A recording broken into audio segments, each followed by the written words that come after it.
उपस्थित असणारे रमेशप्पा थोरात, वीर धवलबाबा जगदाळे, अप्पासाहेब पवार, बादशाहबाई शेख, इंद्रजित जगदाळे, उत्तमराव आठवळे, वैशालीताई जगदाळे, नंदूभाऊ पवार, अलकाताई काटे, रामभाऊ टुले, गुरुमुख नारंग, सागर फडके, राहुल दिवेकर, अजित बलदोटा, नितीन दोरगे, विजय नागोडे, दिनेश भागवत, अशोक खळदकर, राजेश पाटील, वैशाली दागाटे, ज्योती झुरुंगे, ज्योतिताई जयश्रीताई खेडेकर, प्रकाश नवले, सुशांत दरेकर या ठिकाणी उपस्थित असणारे दौंड विविध कार्यकारी सेवा सहकारी सोसायटीचा पूर्ण संचालक बोर्ड, पंच कमिटी, सर्व सन्माननीय त्यांचे सभासद उपस्थित, आज इथं अंगणवाडी सेविका, सीडीपीओ अक्षदा शिंदे,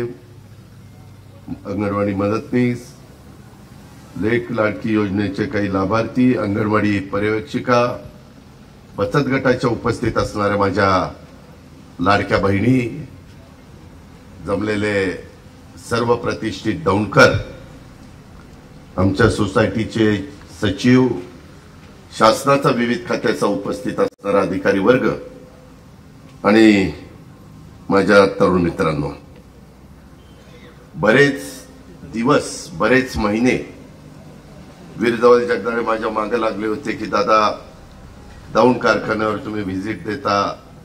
त्यावेळेस एकदा दौंड विविध कार्यकारी सेवा सहकारी सोसायटीचे अतिशय दिमागदार वास्तू, दौंड शहराच्या दौंड तालुक्याच्या वैभवामध्ये भर घालणारी जवळपास 11-12 गुंठे जागा एका शेतकऱ्यांनी त्या ठिकाणी दिली। जवळपास मोठी किंमत त्याला त्या ठिकाणी मोजली आणि दिमागदार वास्तू आम्ही उभी केलेली आहे जवळपास 1,95,00,000 रुपयाची आणि त्याच्यात आमच्या सोसायटीचं भाग भांडवल आणि इमारतीच्या करता असणारा जे काही खर्च तो आम्ही 1,61,00,000 रुपयाचा खर्च केलेला आहे। 33,57,000 रुपये आम्ही बँकेकडनं 4% व्याजाने कर्ज घेतलेलं आहे आणि अशा पद्धतीने ही वास्तू त्याचं उद्घाटन करायचंय। सुदैवाने या वास्तूच्या दौंड विकास सोसायटीचे चेअरमन पण तुम्हाला माहिती आहे पंच कमिटी 14चे असते, 2 भगिनी त्याच्यात संचालिका असतात, परंतु दोघींना पण वैशाली जगदाळेंना अलकाताई काटेंना चेअरमन व्हाईस चेअरमन त्या ठिकाणी केलेलं आहे आणि बाकीची पुरुष मंडळी सगळी सदस्य म्हणून तिथं काम करतात। उत्तम सोसायटी चाललेली, 1193 सभासद आहेत, 1,37,00,000 रुपये भाग भांडवल त्या ठिकाणी आहे आणि ह्या सगळ्यातनं ही वास्तू उभी राहिली त्याचं आपण उद्घाटन करावं। 30/6/2024 अखेर बँक पातळीवर सतत वसुली देणारी संस्था म्हणून ह्या आपल्या संस्थेचा नावलौकिक आहे। 100% बँक पातळीवर ही वसूल देणारी संस्था आहे। बँकेचं उत्कृष्ट कामकाजाबद्दल प्रथम पारितोषिक यांना मिळालेलं आहे आणि संस्था पातळीवर जवळपास 78% वसुली आहे। संस्थेचा गतवर्षी नफा जवळपास थोडा कमी 40 लाख रुपये होता आणि चालू वर्षीचा नफा त्याच्यामध्ये इमारत बांधकाम केलेलं असल्यामुळे 7 लाखावर त्या ठिकाणी आलेला आहे। धान्य विभाग पण चांगल्या पद्धतीने 3 लाखाचा नफा मिळवून देतो। अशा प्रकारची वास्तू गाळे काढलेली आहेत आणि मी सुरुवातीलाच 1960 साली 14/12/1960 ला कैलासवासी दत्तात्रय केशवराव जगदाळे, आज त्याच्यातले बरेच मान्यवर हयात नाहीयेत, त्या सर्वांचं मी स्मरण करतो की त्यांनी लावलेलं हे रोपटं त्याचं अतिशय वटवृक्षामध्ये रूपांतर करण्याचं काम हे आमच्या इथल्या शेतकऱ्यांनी केलं, सभासदांनी केलं, मायमाऊलींनी केलं, शेतकरी वर्गाने सर्वांनी केलं। त्या इथं जे सभासद आज हयात नाहीयेत, जे चेअरमन संस्थापक हयात नाहीत, त्यांना सुरुवातीलाच भावपूर्ण श्रद्धांजली अर्पण करतो। सचिव या नात्याने रामचंद्र जगदाळे काम बघतायत आणि आपल्या सर्वांच्या साक्षीनं दौंड विविध कार्यकारी सेवा सहकारी सोसायटीचं 1,95,00,000 खर्च करून बांधलेल्या या वास्तूचं उद्घाटन झालं असं सुरुवातीला जाहीर करतो। मित्रांनो, खरं तर विविध कार्यकारी सोसायटी म्हणलं म्हणजे ती त्या गावची आर्थिक नाडी असते. माझ्यासारख्या देखील राजकीय जीवनामध्ये मी कामाला सुरुवात केली. मी पहिल्यांदा माझ्या गावच्या विकास सोसायटीचा पंच झालो आणि तिथनं मग तिथं चेअरमन झालो. तिथून बँकेला प्रतिनिधी गेलो आणि रमेश आप्पा घोलपसाहेब यांच्या आग्रहाखातर मी बारामतीतनं बँकेला उभा राहिलो आणि 1991ला तिथं निवडून आलो. तेव्हापासून तुम्ही जनतेने मला सतत पाठबळ दिलं, मला आशीर्वाद दिले, मला अतिशय मनापासून साथ दिली आणि ह्या सगळ्याच्या जोरावर मी आजपर्यंत इथपर्यंत पोहोचलेलो. मधल्या काळामध्ये वेळ देता आली नाही उद्घाटनाला, कारण आचारसंहिता चालू होती. संपूर्ण राज्यात निवडणुकीचा धामधूम चाललेली होती. लोकसभेचा निकाल एका वेगळ्या प्रकारे लागलेला होता. त्यामुळे आम्ही पण सगळेजण थोडंसं काळजीत होतो. मी पण विचार करत होतो की बाबा एवढा मोठा फटका बसलेला आहे आणि आता पुढं पुन्हा आपल्याला लोकांच्या समोर जायचं आहे. आणि त्याच्यातून अर्थसंकल्प सादर करत असताना माझ्या डोक्यामध्ये बरेच वर्ष घोळत होतं, कारण मी 10 वर्ष ऊर्जा खात्याचा मंत्री म्हणून काम केलेलं आहे आणि आपण काहीतरी करून वीज वापरणाऱ्या माझ्या शेतकऱ्यांना त्या ठिकाणी मदत करावी असं माझ्या मनामध्ये आलं. हे 70 आहे काय 10 आहे? 70 आहे. म्हणजे फक्त ह्या तालुक्याकरता. त्याच्यामध्ये हे सगळ्या गोष्टी होत्या आणि काय करायचं मग 3 हॉर्सपॉवर 5 हॉर्सपॉवर 7.5 हॉर्सपॉवर याला वीजमाफी देण्याचा निर्णय घेतला. मागे 2003 साली घेतला होता. सुशीलकुमार शिंदे मुख्यमंत्री होते तेव्हा. आणि तो घेत असताना आम्ही पण सरकारमध्ये होतो, परंतु आम्ही तसं ज्युनियर होतो. बाकीची मान्यवर तिथं सिनियर म्हणून पदमसिंह पाटील, विजयसिंह मोहिते पाटील, भुजबळ साहेब, त्याच्यामध्ये मधुकरराव पिचड, हे असे सगळे मान्यवर तिथं सिनियर नेते म्हणून काम करायचे आणि काँग्रेसचे इतर नेते मंडळी काम करायचे. निवडणुका झाल्या आणि त्याच्यानंतर पहिलं बिल आम्ही 0चं दिलं, पण निवडणुका झाल्यानंतर पुन्हा बिल द्यायला सुरुवात केली. मी म्हणलं लोक तर जोड्यानेच मारतील. ते म्हणले नाही नाही, ते आपल्याला आता परवडत नाही म्हणले, देऊन टाकायचं बिल. आणि बिलाला पुन्हा सुरुवात झाली.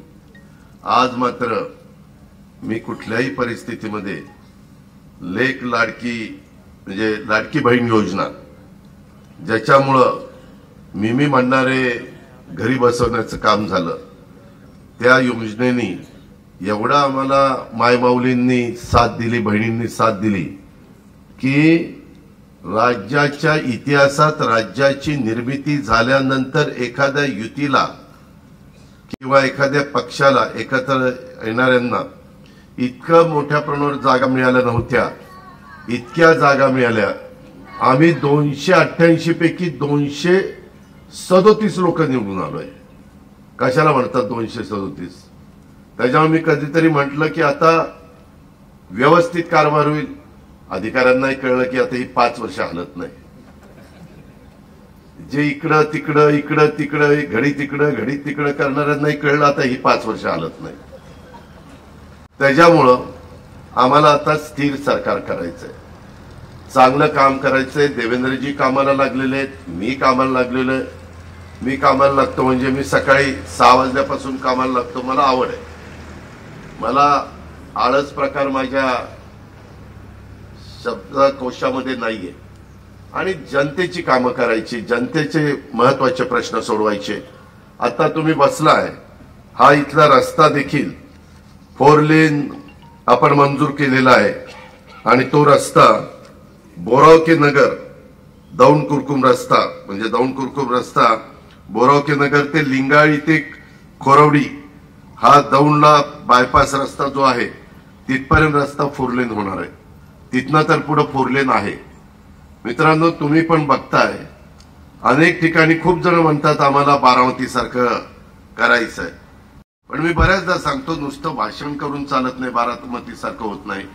आता हा 4 लेन होत असताना लिंगाळी गावामध्ये कॉन्क्रीटचा रस्ता 4 लेन होऊच शकत नाही. मी बऱ्याचदा अधिकाऱ्यांना सांगितलं, बाबा पुढची 50 वर्ष डोळ्यासमोर ठेवा, असं करू नका. ते म्हणले नाही दादा, हे होऊच शकत नाही. मग शेवटी नाईलाजास्तव लिंगाळी गावामध्ये आम्हाला कॉन्क्रीटचा 10 मीटर जागेअभावी 10 मीटर, नाही तर जागा मिळाली असती तर मी तर 15 मीटर केला असता. म्हणजे 7.5 मीटर जायला, 7.5 मीटर यायला आणि 7.5 मीटरला 1.5 मीटरची साईड पट्टी, तिकडं 1.5 मीटरची साईड पट्टी. म्हणजे 7.5 आणि 7.5, 15, 15, 1.5, 16, 17, 18 अशा पद्धतीनं हे आपण करणार होतो मध्ये डिवायडर.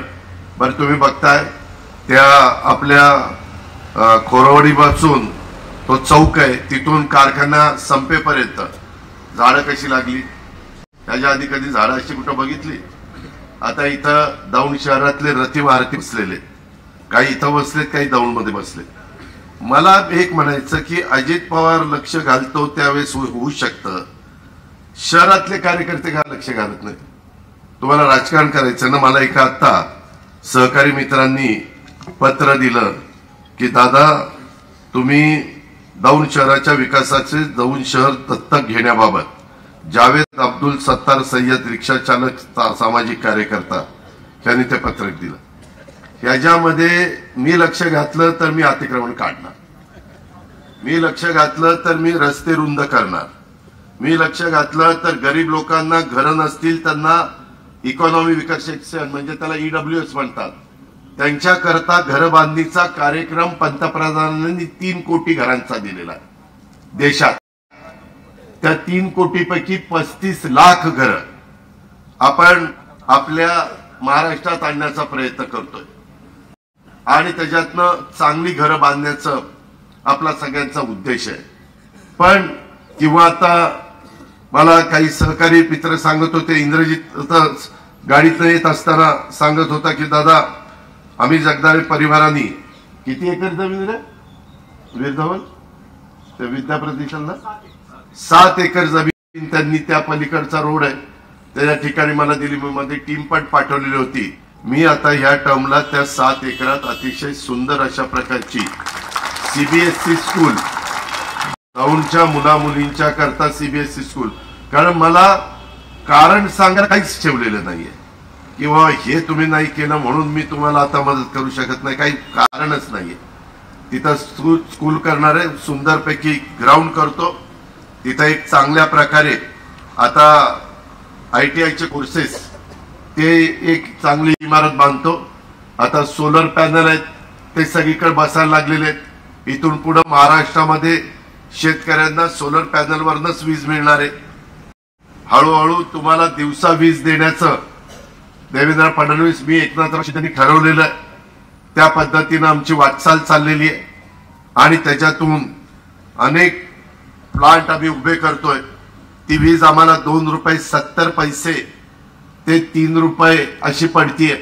ऍव्हरेज ती वीज आम्हाला चांगल्या पद्धतीनं मिळतीये. केंद्र सरकारचे पण पंतप्रधानांचं, गृहमंत्र्यांचं अनेक कामामध्ये आम्हाला सहकार्य मिळतंय. अशा या सगळ्या गोष्टीचा उपयोग शाहू फुले आंबेडकरांच्या महाराष्ट्रात कसा करता येईल हा आमचा प्रयत्न चाललाय. परंतु मला कधी कधी एका गोष्टीचं वाईट वाटतं. मी ज्यावेळेस दौंड पासून इकडनं असा माझ्या सिद्धटेक पर्यंत 4 लेन मला करायचा होता, परंतु 4 लेनला मला जागा मिळेना. मग 10 मीटरचा रस्ता मी करायचं ठरवलं कॉन्क्रीटचा. तो पुढं तसाच कर्जत पर्यंत आता काम चाललेलं आहे. त्यात आपला तिथपर्यंत पोहोचला, तिथून कर्जत पुढं असाच तो आपण करतोय, ते काम जोरात चाललेलं आहे. तो 10 मीटरचाच आता आपल्याला करावा लागतोय. पण इतका फेसोफेस 10 मीटरचा झालाय, इकडचा शेतकरी साईड पट्टी टाकायला पण जागा दिला आणि हाही शेतकरी दिला. वास्तविक त्या रस्त्यांमुळं तुमच्या जमिनीची किंमत आता इथंच 4 लेन झाल्यावर ह्या दोन्ही बाजूच्या शेतीची किंमत एवढी वाढणार आहे की तो शेतकरी विचारच करू शकत नाही, एवढी किंमत वाढणार आहे. त्याच्यामुळे जास्त जागा लागते त्यावेळेस आम्ही जमीन घेऊ ना. तुम्हाला आठवत असेल आपला कुरकुम म्हणजे असाच येतो नगरवरून दौंड, दौंडवरून कुरकुम, कुरकुमवरून बारामतीला जाणारा रस्ता हा किती वर्ष चाललाय. मी तर तिथनं खिंडीतनं उतरताना नेहमी त्या अधिकाऱ्यांना फोन करून झापायचो. म्हणलं काय चाललंय बाबा, किती दिवस आपल्याला त्या रस्त्याचा अजून पण थोडासा कुरकुमच्या त्या MIDCच्या जवळ राहिलेला आहे. रस्ते तुम्ही सगळ्यांनी राजकारणाच्या ठिकाणी राजकारण करा, मला काही त्याचं म्हणायचं नाही. शेवटी जनता ज्याला निवडून द्यायचं त्यालाच निवडून देत असते, कुणी किती प्रयत्न केला तरी. आणि त्याच्यामुळं निवडणुका झाल्यानंतर मी हे सगळं डोक्यातनं काढत असतो. मी कालच गोडगंगा सहकारी दिगंबर तू होता ना, दिगंबर बाबासाहेब पाटील सहकार मंत्री, त्याच्यामध्ये साखर आयुक्त, सहकार आयुक्त, चेअरमनलाही बोलवलं होतं, काही दादा फराटे, मला वाटतं हा होता सुधीर फराटे, असे बरेच जण होते, रवी बापू काळे वगैरे. त्याच्यात म्हणलं आता आपण घोडगंगा चालू करू, वेड्यासारखं नका करू. अजित पवारनी बंद पाडला, फलानी बंद पाडला, धंदे बंद करा. आम्ही काय कुठले कारखाने बंद करायला जन्माला नाही आलेलो, आम्ही बंद पडलेलं चालू करायला जन्माला आलेलो, किंवा चालू असेल ते अधिक चांगलं कसं चालेल ह्याच्याकरता जन्माला आलेलं. शेतकऱ्यांचं दुःख मला माहिती आहे, कारण मी पण शेतकरी, माझा पण महत्वाचा धंदा ऊसाचा आहे. मी आत्ताच लोणारवाडीला दुपारी VSIची सगळी लोक बोलवलेली होती, संभाजीराव कडू पाटील, शिवाजीराव देशमुख. मी तिकडेही गेलो. मी इकडं पाणी जिथनं मलठणवरून उचललं तिकडेही गेलो. तिथं 100 एकरापेक्षा जास्त जागा VSIने घेतलेली आहे. तिथं अजून काय करता येईल मला तुम्हा शेतकऱ्यांना सगळ्यांना सांगायचं. तिथं आता दौंड आपला साखर कारखाना चालू झालेला आहे, त्याचं क्रशिंग चांगलं चाललेलं आहे. नाथ मस्कोबा चांगला चाललेला आहे. काल माझ्याकडे बोरकर पण आलेले होते, डॉक्टर आहेत ना ते, डॉक्टर बोरकर. मी त्यांच्याशी बोललो की अनुराज पण चालू करा, परंतु या वर्षी ते शक्य नाही. दौंड पण वीर धवन आणि बाकीचे जगदीश कदम वगैरे चालवत आहेत. तिकडे अंबालिका पण चाललाय. असे अनेक कारखाने चाललेले. लोकांनी चांगल्या पद्धतीने ऊस लावावा. तुम्ही म्हणाल भाव दिला पाहिजे, बरोबर आहे, भाव मिळाला पाहिजे. त्यामध्ये आता नवीन नवीन व्हरायटी पाडेगावने पण काढलेली आहे आणि आपल्या वसंतदादा शुगर इन्स्टिट्यूटने पण काढलेली आहे.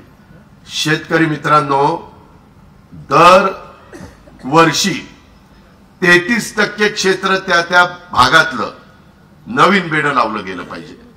तुमचा 3 एकर ऊस असेल तर तुमच्या 3ऱ्या वेळेला बेणं बदललंच गेलं पाहिजे, नवीन बेणं आलंच पाहिजे. आता मी बसलो होतो VSIच्या लोकांना घेऊन, त्यांनी सांगितलं दादा जयप्रकाश दांडेगावकरांचा पूर्ण कारखाना आहे, त्यांनी ते ऐकलं, त्यांची रिकव्हरी 1.5 ते 2% वाढली आणि त्यांचं टनेज पण वाढलेलं आहे. आता 86-032 आणि 265 ह्याच्यामध्ये क्रॉस करून एक नवी व्हरायटी काढली, 15-012. आम्ही लोक आमच्या हातात असणाऱ्या संस्था किंवा सरकारच्या हातात असणाऱ्या संस्थांमध्ये संशोधन करायला अर्थमंत्री म्हणून मी त्यांना निधी कमी पडू देणार नाही. त्यांना सतत ते रिसर्च त्यांनी करावा, उत्तम बेणं लावावं. आणि आता टिश्यू कल्चरचं म्हणजे ते एक डोळा लावून जे रोप येतं ते बेणं लावायला शिका. त्याच्यामध्ये आता मला त्यांनी दाखवलं लोणारवाडीला एवढं बेणं आहे. ते म्हणले दादा नंतर शेतकरी नेत पण नाही दौंडचे, मग आम्हाला दौंड कारखान्याला ऊस घालावं लागतं. असं करू नका ना. तुम्हाला अधिक पैसे मिळायचे असतील. आता मला काही जण इंद्रजित दत्ता येताना सांगत होतं, दादा आता तुम्ही बघा इकडच्या भागात आमच्याकडे बिंगले चांगले व्हायला लागले. म्हणलं असं काय झालं? ते म्हणले दौंड कारखाना चांगला चालायला लागला आहे, आम्हाला भाव चांगला देतोय. आता शेतकरी म्हणला आम्हाला 2600 रुपये दिला. अरे जरा दमधर. अरे बरोबर नाही, त्याला 2800 रुपये करायला लावलाय, काळजी करू नका. 2800 रुपये आता द्यायला सांगितले आणि अजून साखर का ही काही जादूची काढणी नाही. त्याच्यातनं साखर किती निघते. तुम्ही रिकव्हरी जास्त देणारा ऊस लावा, 1% रिकव्हरी वाढून द्या, तुम्हाला 300 रुपये भाव जास्त देतो. अजून काय पाहिजे? त्या 1% का रिकव्हरी म्हणजे 10 किलो साखर म्हणजे आता साखर चालली 3500 म्हणजे 350 रुपये, 50 रुपये त्या कारखान्याचा खर्च साखर तयार करायचा, अमका तमका आणायचा करायचा, 300 रुपये डायरेक्ट शेतकऱ्याला पास करतो ना. हे कारखाने इथं काढलेले आहेत. आज बाळासाहेब जगदाळे हयात नाही, त्यांना मी श्रद्धांजली अर्पण करतो, पण खताळ आहे तिथं बाळासाहेबांच्या बरोबर असणारे, ते मला त्यांची ओळख करून देत होते. म्हणलं तुम्हाला बघितलं की पहिले मला बाळासाहेबांची आठवण येते. त्याच्यामुळं त्या काळामध्ये बाळासाहेब म्हणायचे की आपण नाना नवल्यांना देऊ, नाना नवले पुढाकार घेतील आणि दोघं भाऊ राम लक्ष्मण ते म्हणायचे दादाला देऊ. आता ह्यांना काय दादाचं पाणी माहिती होतं कोणाला माहिती, आणि मग त्यांनी आम्हाला दिला. मला थोडासा सल्ला द्यायला घेतले त्याच्यात. आता त्या माळावर काय झालं एकदा जाऊन बघा. जर मनात 15 वर्ष आज झाली, मला आठवतंय 2009चं इलेक्शन होतं विधानसभेचं, आणि मला वाटतं भरती चालली होती वीर दवल तुमची, बरोबर ना? म्हणजे ह्याला बरोबर 15 वर्ष झाली. 15 वर्षामध्ये काय घडू शकतं? फक्त करण्याची जिद्द असली पाहिजे. बघू करू या उद्या असला काही अर्थ नाही.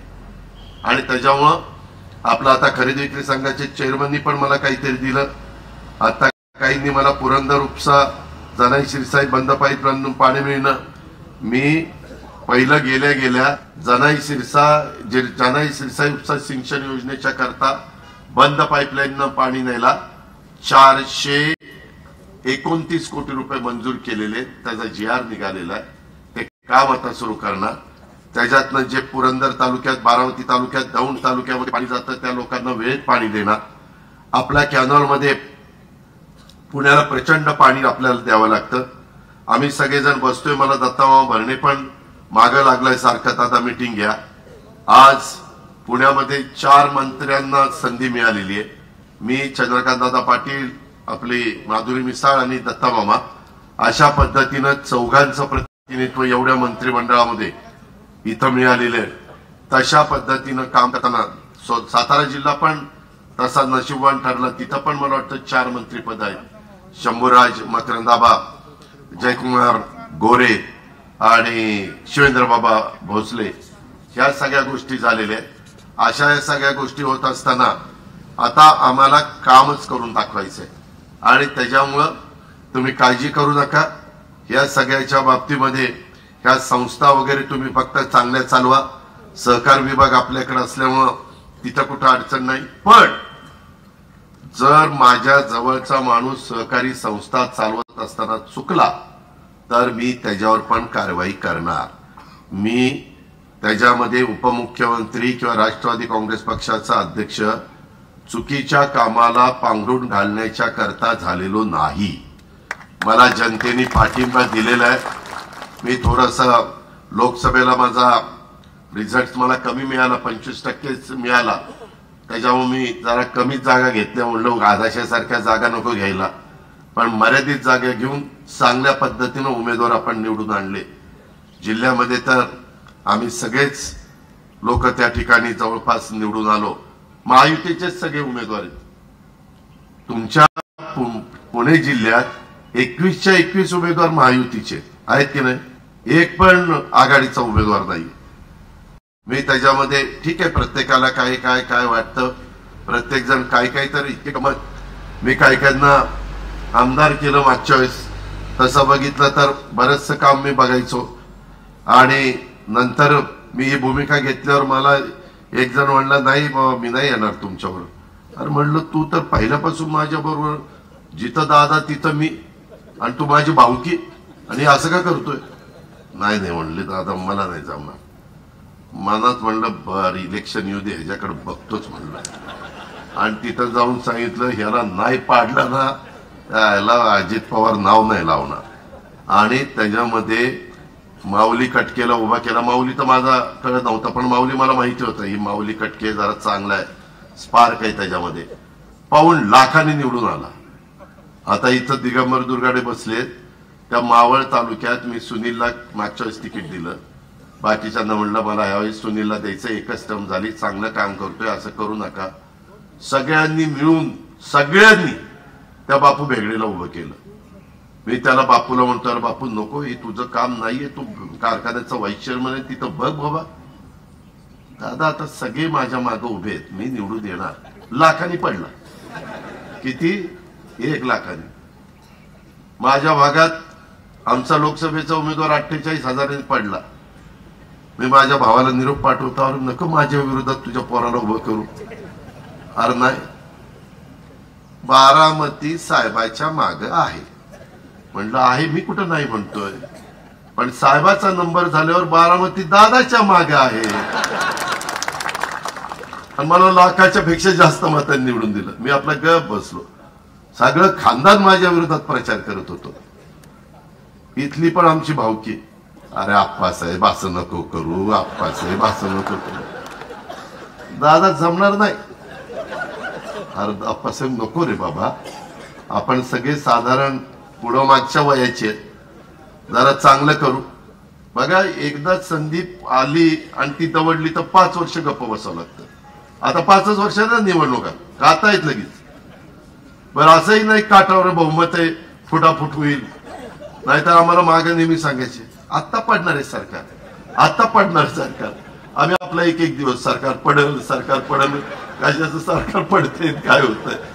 त्याच्यामुळं आपल्याला आता ते करायचं नाही. ही सोसायटीचं काम आहे. लोक म्हणतील काय यानं सुरू केलंय. सोसायटीचं आपल्याला संस्था चांगल्या चालवायच्या. मधी दिगंबर तुम्ही चेअरमन आहात, आप्पा तुम्ही माझे चेअरमन आहात. सहकार्यामध्ये अनेक जण नावाजलेले आहेत. सहकारामध्ये काय काय दुरुस्त्या करायच्या, माझे अमित शहांनाच मी परवा पण भेटून आलो, तुम्ही वाचला असेल पेपरला. आपण ही सहकार चळवळ टिकूया, त्याच्यात येणाऱ्या त्रुटी अडचणी दूर करूया. ते सचिव लोकांचा पण काही प्रश्न आहे ते सोडूया. आज माझ्या लाडक्या बहिणी पण भेटल्या, त्यांनी पण काही प्रश्न त्यांचे सांगितलेले आहेत. मी सोमवारी मुंबईला गेल्यानंतर त्या कामामध्ये त्या ठिकाणी लक्ष देतो. काही गोष्टीचा शब्द तुम्हाला दिला आणि तो पाळला गेला नाही, असं होणार नाही. का ठरलेलं होतं आणि का पाळलं गेलं नाही तेही त्या ठिकाणी बघतो. आणि काही झालं तरी आम्हाला थोडी आर्थिक शिस्त लावावी लागणार आहे. त्याच्यामध्ये कुठं दिरंगाई होणार नाही. पण ही सगळी कामं मंजूर करत असताना आता हे काम जे काही मंजूर केलं, तुम्हाला माहिती आहे आता सांगितलेलं काम 45 कोटी 30 लाखाचं आहे. कशाला म्हणतात 45 कोटी 30 लाख? पण आता ते आपल्याला करायचंय. तुम्ही सगळ्यांनी त्याच्यामध्ये मला साथ द्या, आपल्या सरकारला साथ द्या. त्या पद्धतीनं आपण करू. आता लाडकी बहीण योजना, एका दौंड तालुक्यामध्ये आतापर्यंत 70 कोटी रुपये आम्ही महिलांना दिले. कुठल्या महिलांच्या करता? मी पुन्हा महिलांना तुम्हाला सांगतो, ही योजना माझ्या खुरपणीला जाणारी जी भगिनी आहे, कांदा लावायला जाणारी जी भगिनी आहे, आता कांदा एकरी 5,000 रुपये रेट चालला ना लावणीचा.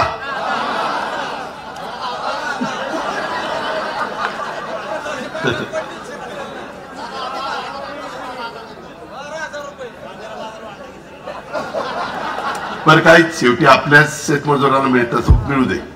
तर तिथं जाणारी, माझे धुणं भांडी करणारी, माझे झाडू पोतना करणारी, आमच्या काही महिला वेगवेगळ्या 4-5 घरामध्ये नवरा बायको कामाला असले तर स्वयंपाक, ह्याचा स्वयंपाक कर, पुढे जाऊन त्याचा स्वयंपाक, असे 5-6 घरं करते.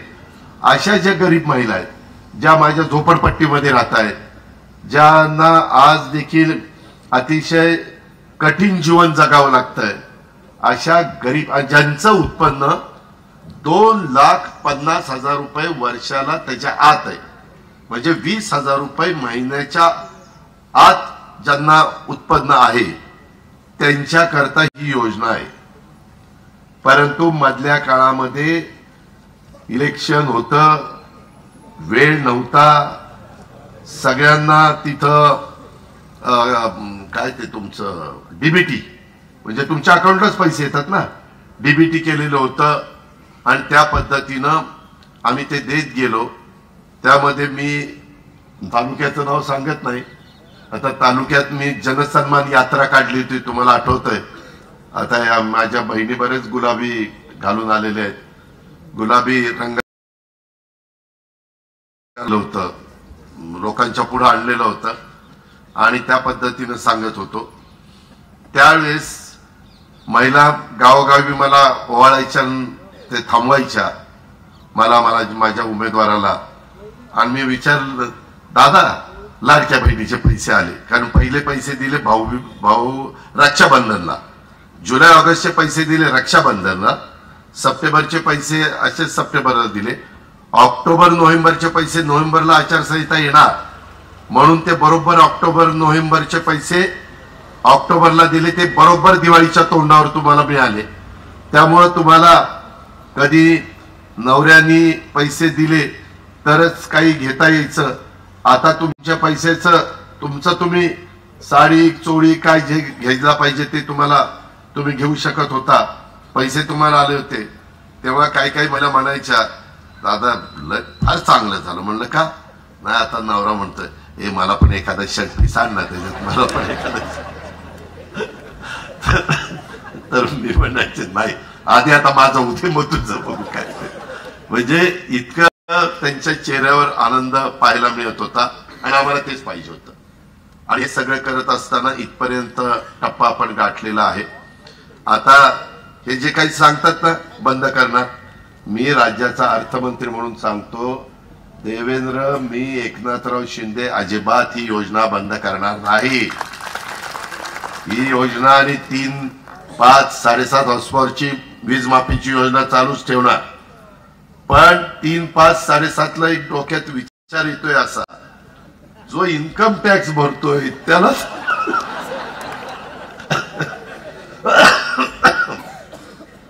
इन्कम टॅक्स भरत असताना पुन्हा फुकट द्यायचं म्हणलं लयच भारी पडतंय। त्याच्यावर ते जरा अजून मला द्यायचंय ते गरजूला द्यायचंय, गरीबाला द्यायचंय, ज्याला खरोखरीच गरज आहे त्याला द्यायचंय। ह्या पद्धतीनं आपल्याला पुढे जायचंय। त्याच्यामुळं हे मध्ये म्हणतात ना काही आमचे विरोधक फार आमच्यावर प्रेम उतू चाललंय त्यांचं, हे आता बंद करणार, हे आता असं करणार, का पैसे देत नाही, कधी पैसे देणार आहे, काळजी करू नका, त्यांच्या अकाउंटला पैसे देणार आहे। पहिला तर योजना आणली तेव्हा यांनीच माझी चेष्टा केली, काय दिले तर 1,500 रुपये, 1,500 काय होतंय, 1,500 काय होतंय ते कळलं सगळ्याला। चांगल्या योजना आल्यानंतर समाज कसा उभा राहतो हे चांगलं कळलंय। कधी देशाच्या राज्याच्या इतिहासात 237 जागा नव्हत्या कधीच, चव्हाण साहेबांच्या काळात नाही, वसंतदादाच्या नाही, पवार साहेबांच्या काळात नाही, मनोहर जोशींच्या काळात नाही, मुंडे साहेबांच्या काळात नाही, कुणाच्याच काळात नाही। शंकरराव चव्हाण खूप जणांची नावं घेता येते, एवढ्या भरभक्कम पाठिंबा आलेला, त्याला कुठेही आता दृष्ट लागू देऊ नका। आम्ही आपली काळी भाऊजी आता देवगिरीला बांधतोच आणि या पद्धतीने आपण जाऊ, मनात पण कुणाबद्दल ठेवायचं नाही। आपासाहेब काळजी करू नका, कुठं बसलं काय काळजी करू, माझ्या मनात काय नाही, भावकी भावकी भावकी, शेवटी काय असेल ती भावकी एकमेकाला साथ देत असते, त्याच्यामुळं तिथं काही काळजी नाही। बादशाह तू पण काही काळजी करू, फक्त आपल्याकडनं कुणी चूक होऊ देऊ नका, रुलिंग पार्टीकडनं पण नको आणि ह्याच्यातनं, आणि विकास कामात कुणी आडकाठी आणू नका। तुम्ही जिल्ह्यामध्ये मला कुणी भेटा, जिल्ह्यातल्या 13 तालुक्यातलं, किंवा अजित पवार इथं अन्याय होतो राव, तुमची सत्ता आहे आणि तुमची लोक इथं आता अधिकारी पण डुडी म्हणून कलेक्टर आणले, फार चांगला कलेक्टर आहे, त्यांना सांगितलेलं आहे माझ्या जिल्ह्यातले प्राथमिक आरोग्य केंद्र नंबर 1 चे झाले पाहिजे, ओपीडी माझ्या गरीब महिलांना, माझ्या गरीब पुरुषांना तिथं मस्तपैकी ट्रीटमेंट मिळाली पाहिजे। तुम्ही आज मी सांगतो, कारण तसं बघितलं तर उपमुख्यमंत्री झाल्यानंतर दौंड तालुक्यात माझा पहिलाच हा कार्यक्रम आहे, पण तुम्हाला आज सांगतो आपल्या जिल्ह्यातल्या ओपीडी प्राथमिक आरोग्य केंद्र आणि तुमच्या जिल्हा परिषदेच्या शाळा प्रायमरी स्कूल वगैरे आहेत ना, त्या आता इतक्याच चांगल्या करायचा निर्णय घेतलाय की तुम्हालाही वाटेल की नाही राव हे खरंच बोलताय तसं करताय। अशा पद्धतीनं सीओ म्हणजे मुख्य कार्यकारी अधिकारी गजानन पाटील माझ्याकडे मला वाटतं 15-1 वर्ष होते साहेब, त्याला आणलेलं आहे, त्यालाही सांगितलंय भेदभाव करायचा नाही, गावाला दिलेल्या पैशाचं काम चांगले दर्जेदार झालं पाहिजे, क्वालिटीचं काम झालं पाहिजे, आणि खरोखरीच लोकांना समाधान वाटलं पाहिजे अशा पद्धतीनं त्यालाही जबाबदारी दिलेली आहे. कलेक्टरने सांगितलेलं आहे. आता एसपीचंही प्रमोशन होतं. एसपी पण चांगला आणतो, कडक एसपी आणतो. अजिबात दारू धंदे बिंदे इथं तुम्ही सगळे पोलीस उभे आहेत. तुम्हाला बाकी सगळी घरं सगळे काही इन्फ्रास्ट्रक्चर गाड्या घोड्या. आता सीपीचं कार्यालयाचं काम सुरू केलंय पुण्याचं. पिंपरी चिंचवडचं सीपी कार्यालयाचं काम सुरू केलंय, पुण्याचं केलंय. एसपी कार्यालयाचं काम सुरू केलंय. अनेक कामं सुरू आहेत. जे सगळी कामं आपण चांगल्या पद्धतीने करणार आहे. पण पोलिसांचा आदरयुक्त दबदबा असला पाहिजे. आया बहिणींच्यावर आणि मुलींच्यावर कुठेही काही वेडेवाकडे प्रकार होता कामा नये. त्याच्यामध्ये कुणी काही चूक केली त्या नराधावाला अशी काय शिक्षा झाली पाहिजे की परत त्याला 7 जन्म आठवले पाहिजे. आणि त्याच्यात राजकीय हस्तक्षेप अजिबात होऊन देणार नाही. मी चंद्रकांत दादांशी पण बोललोय, मी एकनाथराव शिंदेशी पण बोललोय, देवेंद्रजींशी पण बोललोय. आपण कुणी त्याच्यात राजकीय हस्तक्षेप, आता हे बीडचं प्रकरण आहे ते आम्ही खूप गंभीरतेने घेतलेलं आहे. ह्याच्यात कुणाचेच लाड आम्ही होऊन देणार नाही. SIT नेमली, त्याच्यामध्ये CID नेमली, चौकशी चालली आणि न्यायाधीशांच्या मार्फत चौकशी चालली. 3 चौकशा चाललेल्या. त्याच्यात कुणाशापर्यंतही धागेदोरे पोचले तरी त्याला माफी नाही. ही गोष्ट आपण लक्षात घ्या. आपण सगळ्या जाती धर्माची लोक गुण्या गोविंदाने राहू. शिवछत्रपतींनी ती शिकवण आपल्याला दिलेली आहे. त्यामध्ये अजिबात भेदभाव होता कामा नये. आणि आपण पण काम करताना माझ्या दौंडमध्ये पण सगळ्या जाती धर्माचे लोक आहेत. माझं दौंड शहर तर मिनी भारतच आहे. सगळे म्हणजे भारतामध्ये जे वर्ग वेगवेगळे राहतात ते सगळे आपलं रेल्वेचं जंक्शन असल्यामुळे तिथं राहतात. तशा पद्धतीने तिथं झालंय. त्याकरता आपल्याला आणखीन तिथं जागा वगैरे कमी पडतीये. मी त्याच्यामध्ये अजून काही मार्ग कसा काढता येईल तो प्रयत्न त्या ठिकाणी करतो. कारण पलीकडे नदीकडे वाढायला जागा नाही, इकडे वाढायचं म्हणलं तर काळवटीच्या जमिनी आहेत असं सगळे. आणि त्याच्यातून दौंड तर सुधारलं पाहिजे. अशा पद्धतीनं आपण पण त्या ठिकाणी करूया. त्याच्यामध्ये कुरकुम MIDC मध्ये पण काही कारखानदारी आणण्याचा आम्ही सगळेजण प्रयत्न करतोय. ह्या पद्धतीनं आपलं सगळ्यांचं काम आमचं चालू आहे. आणि सुदैवाने केंद्र सरकार राज्य सरकार एका विचाराचं आहे. उद्याच्या 15 तारखेला देशाचे पंतप्रधान येत आहेत. आमचे 237 महायुतीच्या आमदारांची मीटिंग त्यांनी बोलवलेली आहे मुंबईमध्ये. म्हणजे पहिल्यांदाच असं घडतंय की या पद्धतीने सगळं चाललेलं आहे.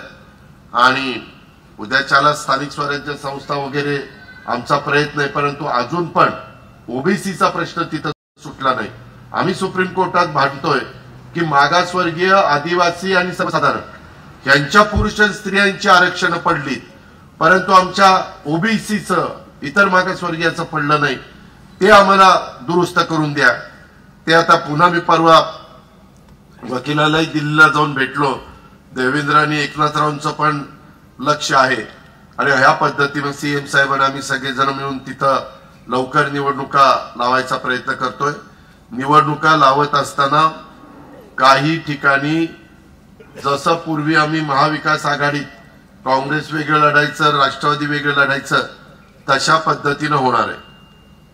तिथल्या जिल्ह्यांनी ठरवायचंय युती कुणाशी करायची. म्हणजे आम्ही 3 जण युतीत आहोत ना, भाजप, राष्ट्रवादी आणि शिवसेना. तर तिथं काय करायचंय, तिथं त्यांना वेगवेगळे लढायचं असेल त्यांना तशी मुभा आहे.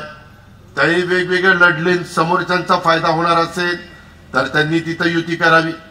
त्यांना प्रत्येकाला आपापल्या भागाचं राजकारण माहिती आहे, त्या खोलात मी जास्त जात नाही. पण ह्या पद्धतीनं आपण पुढे जाणार आहोत. त्याच्यावर कार्यकर्त्यांनो आपापल्या भागात चांगल्या पद्धतीनं तुम्ही काम करा. वेळ कुठेही तुमच्याकडनं होऊन देऊ नका आणि निर्व्यसनी पद्धतीनं त्या ठिकाणी राहा. हे मला तुम्हाला सगळ्यांना फक्त सोसायटीला 33% व्याज भरावं लागणार आहे. इतर सोसायटीचे जे चेअरमन इथं असतील आणि त्यांना या स्कीमचा फायदा घ्यायचा असेल, खूप चांगल्या चांगल्या योजना आहेत बाबांनो.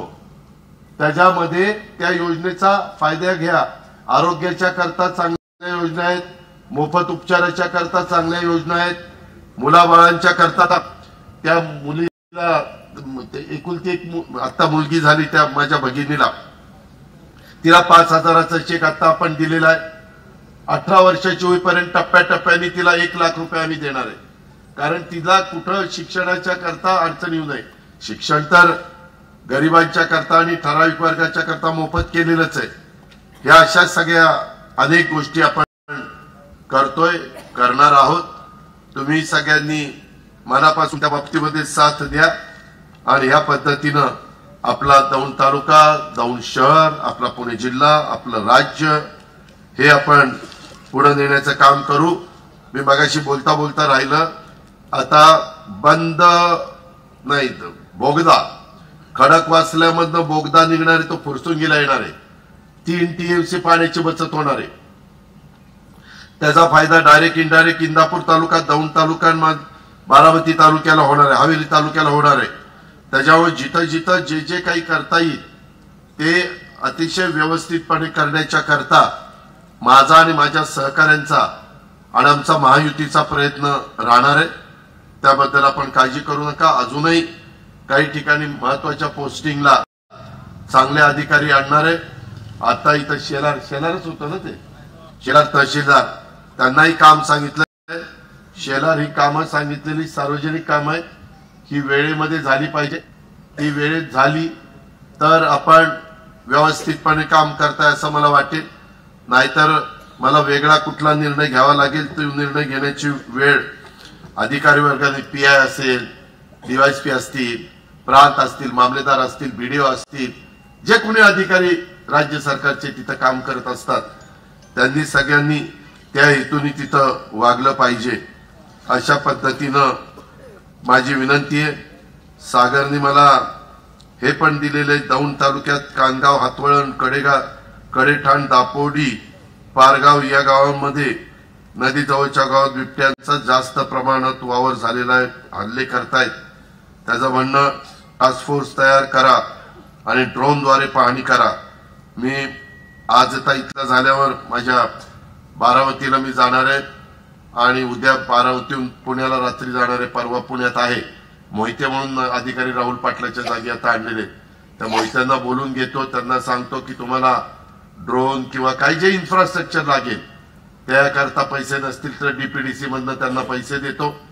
आणि पिंजरे पण मध्ये माझ्या जुन्नरखेड, आंबेगाव मध्ये मोठ्या प्रमाणावर वाढवलेले आहेत, बिबटे वाढलेले आहेत, त्यांचे ऊसाची शेती त्यांना लपायला मोठ्या प्रमाणावर आहेत। परवा तर बार्शीचं शिष्टमंडळ आले, बार्शी मध्ये तर एक वाघच आलाय, यवतमाळ मधनं चालत बार्शी मध्ये आलाय आणि मला फोटोही त्यांनी दाखवले। मग मी वन विभागाला बोलून घेतलं, ते म्हणले दादा आलेला आहे आणि ही वस्तुस्थिती खरी आहे। तिथं पण आता तो पकड ड्राईव्ह, तो सह्याद्रीच्या जंगलात आपल्या दऱ्याखोऱ्यात सोडायचा आम्ही निर्णय घेतलेला आहे, त्यालाही आपण पकडतोय। परंतु हे व्हायला नाही पाहिजे।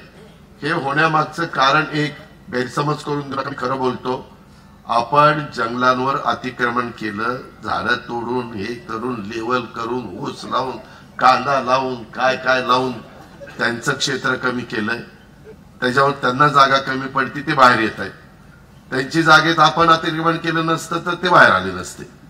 आणि दुसरी एक गोष्ट, हे प्राणी जगातच राहणार नाही। हे जसं तो डायनासोर जसा पूर्वीचा इतिहास सांगतात की होता, तशा पद्धतीनं तुम्हाला मला जगण्याचा जसा माणूस म्हणून अधिकार आहे, तसं त्यांनाही पशु पक्ष्यांना पण जगण्याचा अधिकार आहे। तेव्हाही वसुंधरा तयार झालेली आहे आणि त्याच्यामुळं आपण या सगळ्या गोष्टी सांभाळण्याचा प्रयत्न त्या ठिकाणी करतो।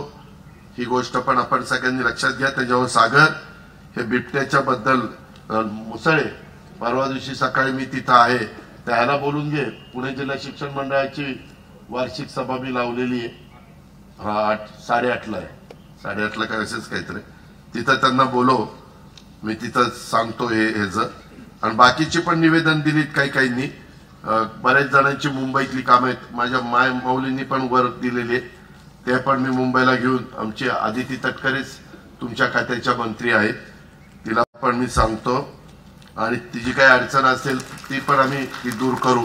काळजी करू नका, तुम्ही तुमचं काम चोख करा, आम्ही आमचं काम चोख करू, असं आपण लाडकं करून टाकू आणि आपली पुढे वाटचाल त्या ठिकाणी ठेवू. मला विशेषतः आमच्या इथं असणाऱ्या वैशालीताई विठ्ठल जगदाळे, अलकाताई संभाजी काटे आणि त्यांच्या पंच कमिटीचं कौतुक करायचंय, सभासदांचं कौतुक करायचंय. खरोखरीच अतिशय उत्तम अशा प्रकारची इमारत इथं त्या ठिकाणी झालेली आहे. मात्र आता ह्या रोडच्या कामाला सगळ्यांनी सहकार्य करा अशी विनंती मी ह्या रोडच्या दोन्ही बाजूच्या असणाऱ्या शेतकरी वर्गाला या निमित्तानं करतो. आणि इतर पण जे काही महत्वाचे प्रश्न आहेत त्या प्रश्नाला टप्प्याटप्प्याने, काही ताबडतोब सोडवण्याचे असतील ते ताबडतोब सोडू, काही थोडेसे 1-2 वर्षांनी तशा पद्धतीनं करू. मुसळे ते मला तिथं मंदार सिंगची आणि किरणलाई आता तिथे गेल्यावर बोलून घ्या, ते ह्याचा पण एकदा सर्वे करावा लागेल. त्या 7 एकर जागेचा कुठं ग्राउंड ठेवायचं, कुठं इमारत बांधायची, कशी बांधायची, कारण आम्ही बांधणार ते चांगलंच करणार. एक जरी शाळेची इमारत बांधायची, तुम्ही भिगवणच्या माळावर बघितली असेल, Anantrao Pawar English medium school, एकदम देखणी इमारत, नुसती इमारत देखण्या नाही करायच्या, तिथं मुलांना देखील दर्जेदार शिक्षण द्यायचंय. अशा पद्धतीनं आता जगदाळे बंधूंनी, परिवारांनी खूप मोक्याची जागा विना मोबदला आहे ना बाबा. आपण तर म्हणजे पुन्हा जे आयला काहीतरी सांगायचं, मला इंद्रजीत म्हणला बिना मोबदला आहे. त्याच्यामध्ये आपलं मागचं विरुद्धावर जसं बोलणं झालं त्या पद्धतीनं ते करा. कारण मी बऱ्याचदा, मला खरं तर मी तुम्हाला सांगतो, ज्यावेळेस मी कारखाना सुरू केला ना, म्हणजे मदत करून उभा केला, त्यावेळेस त्या कारखाना आणि ह्याच्या मध्ये जागा घेऊन एक विद्या प्रतिष्ठानचा कॉम्प्लेक्स आम्ही इंदापूरला उभा केलाय, बारामतीला उभा केलाय, सुप्याला पण तुम्हाला माहिती आहे, सुप्याला पण काम चाललंय. तसं खूप चांगला एक इथं उभा करायचा होता, पण नंतर ती जमीनच म्हाडाची निघाली. बघा मध्ये आहे बघा, टॉवर वगैरे गेलेले, हा करोडीच्या कोपऱ्यावर. परत अलीकड पण एक कुणाची तरी तुम्ही दाखवली टिप, असंच ते निघालं. करताना ती फॉरेस्टची नकोय, कागदपत्र क्लिअर पाहिजे म्हणून ते राहिलं. नाही तर आतापर्यंत एक चांगली सोय माझ्या खूप दिवस डोक्यात आहे, परंतु या 5 वर्षात मी करूनच दाखवणार आहे. ते मी करून दाखवेन आणि बाकीच्याही बाबतीतले जे काही तुमचे महत्वाचे प्रश्न आहेत ते पण सोडवण्याच्या करता तुम्हाला सगळ्यांना, तुमचे लोकप्रतिनिधी असतील, तुमचे सगळे सहकारी असतील, सगळ्यांनाच मी त्या ठिकाणी मदत करीन अशा प्रकारचा विश्वास तुम्हाला सगळ्यांना देतो. आज इथं आल्यानंतर इतक्या लोक वेगवेगळ्या प्रकारे माझा सत्कार केला. माझ्या मायमाऊली, माझ्या लाडक्या बहिणी खूप मोठ्या संख्येने उपस्थित राहिल्या. मला पुरुष मंडळींनो, मला जाणवायचं, मी सभांना जायचो ना, मी इतके वर्ष, आता 35 वर्ष झाली मला राजकीय जीवनात. तुम्हीच पहिल्यांदा मला 91 साली खासदार केलेलं होतं, या तालुक्याने लीड दिलेला होता. त्यावेळेस महिला 10वीच असायच्या, नंतर 33% महिलांना, मला वाटतं 92ला बहुतेक इलेक्शनला पण महिला आरक्षण थोडंसं आणलं, पण महिला यायच्या नाही. ह्यावेळेस आमच्या सभेला पुरुषांच्या पेक्षा महिलांची संख्या जास्त असायची. आणि त्याच वेळेस एक मन म्हणायचं, नाही जमणार आहे, ह्यावेळेस जमणार आहे. आपल्याला जरी आपल्या बंधूंनी मुलाला उभं केलं तर आपल्याला बहिणी वाचवणार आहे. आणि त्या पद्धतीनं आम्हाला सगळ्यांना तो अनुभव आला. पण जबाबदारी फार वाढलेली मित्रांनो. अक्षरशः कधी कधी जे विचार करत असतो आम्ही की आता काय कारणच ठेवलं नाही, आता सगळं व्यवस्थितच राज्याचं भलं हे आपल्याला करावं लागणार आहे, रोजगार निर्माण करावं लागणार आहे, कारखानदारी वाढवावी लागणार आहे आणि त्याच्यातून एक आर्थिक सुबत्ता या सगळ्या भागामध्ये आपल्याला आणावी लागणार आहे. ते करण्याच्या करता मी सगळेजण मनापासून कामाला लागलोय. तुम्ही आजपर्यंत जशी साथ दिलेली तशी पुढेही साथ द्या आणि अशाच उत्तम पद्धतीच्या संस्था चालवा आणि तुमची शेतीवाडी पण आपला अजून 0% आहे का रे पीक कर्ज? पीक कर्ज 0%, त्याच्यात आम्हाला 3 लाखापर्यंत आपण किती त्याचा बोजा सहन करतो? तर आपण नफ्यातनं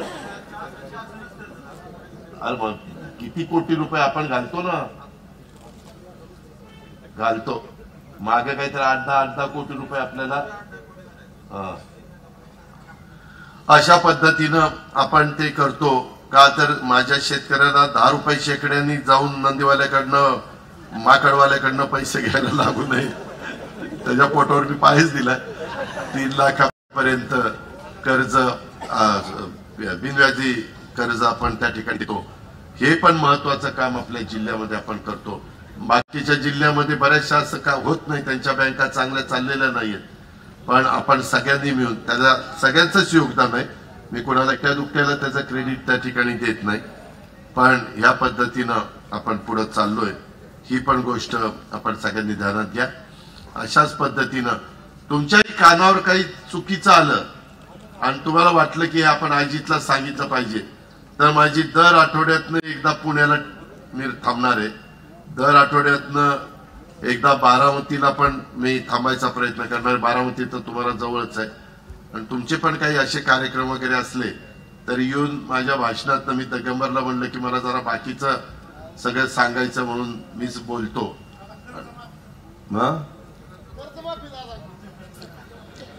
माझ्या भाषणात कधी तुम्ही ऐकलं का कर्जमाफी?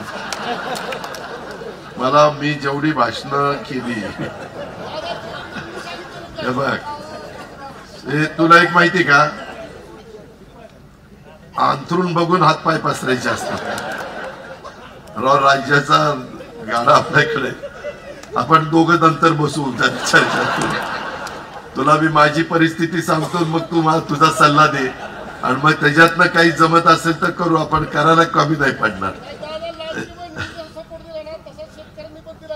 म्हणूनच 3, 5, 7.5ची मोटरचा वीज माफ केली.